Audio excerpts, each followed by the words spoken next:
प्रमुख खबरों के साथ मैं संतोष जायसवाल। आप देख रहे हैं जन विकास आवाज न्यूज। 8 जून के बाद होटल, रेस्टोरेंट, मॉल्स और धार्मिक स्थल खुलेंगे।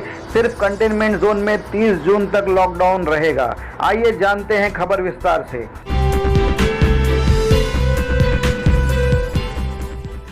चर्चा लॉकडाउन 5 की थी, सामने आया अनलॉक 1 का फॉर्मूला। केंद्र सरकार ने शनिवार को नए नाम से लॉकडाउन के कायदे बताए। गृह मंत्रालय ने अपने 7 पन्ने के आदेश में 3 बड़ी बातें कही। पहली बात, देश के सभी कंटेनमेंट जोन में 30 जून तक लॉकडाउन बदस्तूर जारी रहेगा। अभी देश के 12 राज्यों के 30 शहरों में कंटेनमेंट जोन है। दूसरी बात, अनलॉक करने की पहली किस्त में देश को 3 फेज में खोलने की तैयारी है, लेकिन इसके लिए स्वास्थ्य मंत्रालय अपने तरीके से तय करेगा।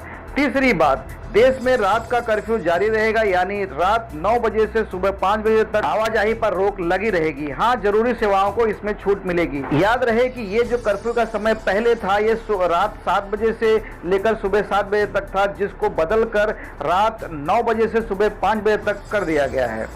अब सरकार के आदेश को इस नज़र से देखते हैं कि क्या खुला रहा और क्या बंद रहा, किन शर्तों के साथ।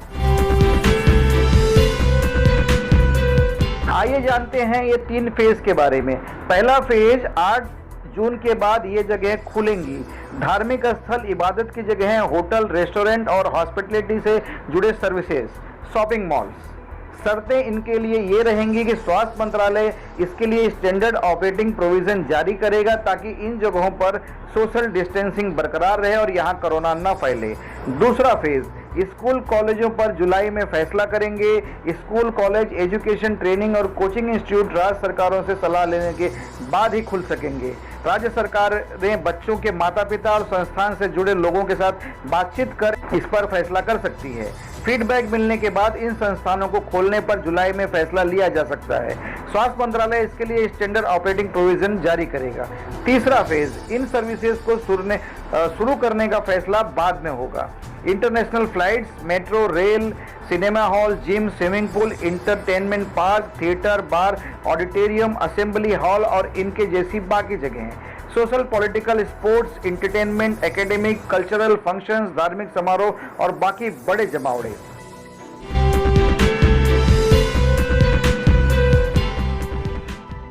बड़ी राहत की बात यह है कि अब लोगों के मूवमेंट पर रोक नहीं होगी। राज्यों के बीच और राज्यों के अंदर लोगों के मूवमेंट और सामान की आवाजाही पर कोई प्रतिबंध नहीं रहेगा। इस तरह के मूवमेंट के लिए अलग से इजाजत लेने या ई परमिट की जरूरत नहीं होगी। हालांकि यदि कोई राज्य पब्लिक हेल्थ और इसके असर के कारणों के आधार पर लोगों के मूवमेंट को कंट्रोल करने का प्रस्ताव रखता है, तो इसे इस तरह के मूवमेंट से जुड़े प्रतिबंधों के बारे में पहले बड़े पैमाने पर प्रचार करना होगा और जरूरी प्रक्रियाओं को अमल में लाना होगा। बहुत बहुत धन्यवाद आपका हौसला बढ़ाने के लिए जन विकास आवाज का। जन विकास आवाज जन जन की आवाज है। बहुत बहुत धन्यवाद।